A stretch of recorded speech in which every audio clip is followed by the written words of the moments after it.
Gulliver works in the mailroom of a New York newspaper, stuck in a dead-end job. Good thing he had a crush on Darcy, the travel editor. Darcy was smart, driven, and way out of his league. Gulliver flirted awkwardly, too shy to ask her out. His buddy Dan, the tech guy, pushed him to step up. One day, Gulliver faked his way into a travel writing gig. He pitched a trip to the Bermuda Triangle. Pure bluff. Darcy, impressed, sent him off. Gulliver was thrilled and terrified. Out at sea, his boat hit a massive storm. Waves tossed him like a toy. He washed up on a strange shore, unconscious. When Gulliver woke up, he found himself tied down by countless tiny people. They were the citizens of Lilliput, a miniature island nation. They built wooden frames around Gulliver, reinforcing the ropes continuously. A tiny man named General Edward stepped up, ordering Gulliver to submit to his army. But startled Gulliver simply pulled gently, snapping the ropes like threads. Chaos erupted instantly. Tiny people went flying everywhere, holding tight to their ropes. Just when Gulliver thought he must be dreaming, Edward charged in riding a horse. He hurled a spear, piercing Gulliver's foot.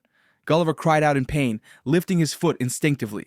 The other tiny people seized the moment, throwing ropes around his pants from behind.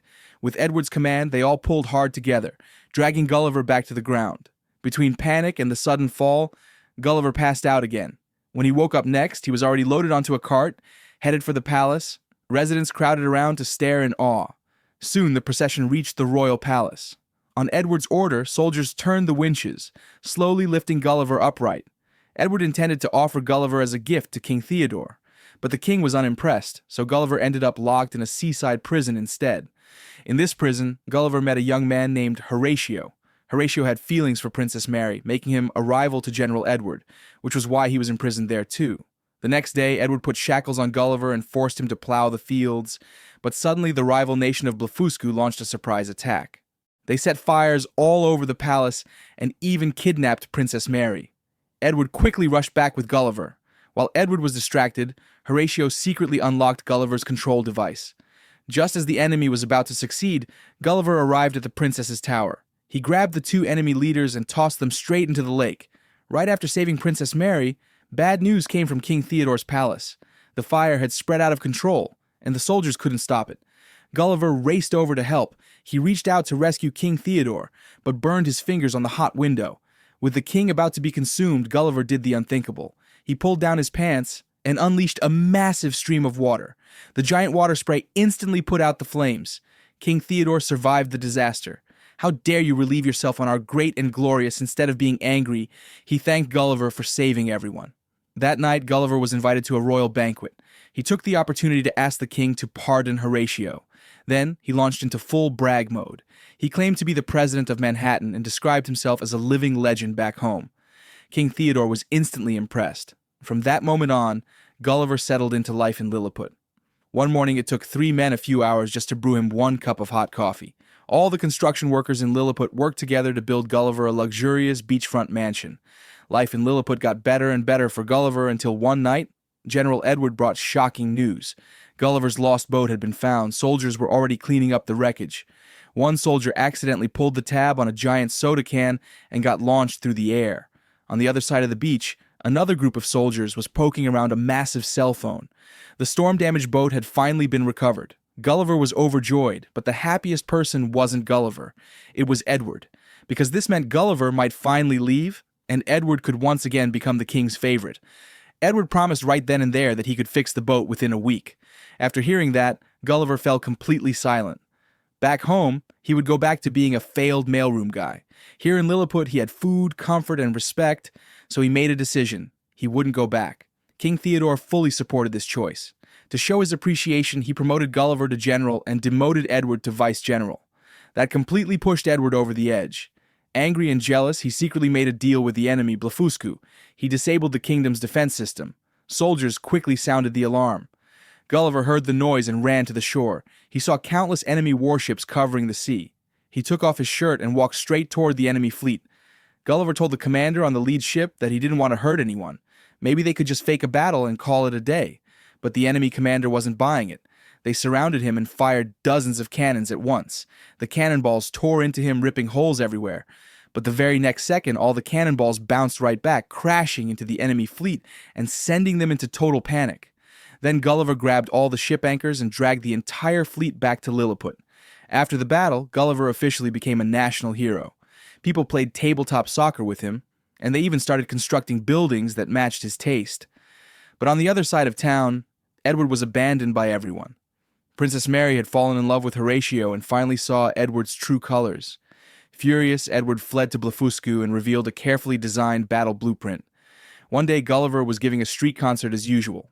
Suddenly, the soldiers sounded the alarm again, and this time, the challenger was none other than Edward, the guy who had disappeared for so long. At first, Gulliver wasn't impressed. Edward was riding a giant trash can, but the very next moment, Gulliver realized he was in serious trouble. The trash can instantly transformed into a giant battle suit. Gulliver gave an awkward smile and used all his strength to push the robot. But the robot didn't budge an inch. Seeing this, Gulliver tried to run away, but Edward grabbed him by the pants and lifted him into the air. Right in front of everyone, Edward used Gulliver like a human yo-yo. Faced with Edward's overwhelming power, Gulliver had no choice but to admit to the Lilliputians that he was just the guy from the mailroom and not the hero he had claimed to be. The moment he said it, the Lilliputians lost all hope and stopped resisting. King Theodore and Princess Mary were locked. Up and Gulliver was sent off to the legendary island of Terror. When Gulliver woke up again, he found himself lying in a fancy dollhouse. He thought he had returned to the real world, but suddenly the entire house started shaking violently. A young girl named Glumdalclitch opened the dollhouse roof. This time, Gulliver was the tiny one. He had landed in Brobdingnag, the land of the giants. Gulliver had lost all motivation. When Glumdalclitch played with him like a doll, he didn't resist. He just accepted it. The next day, Horatio suddenly appeared. He told Gulliver that Blefuscu had captured another giant woman, Darcy, the girl Gulliver had a crush on. Hearing that, Gulliver couldn't sit still any longer.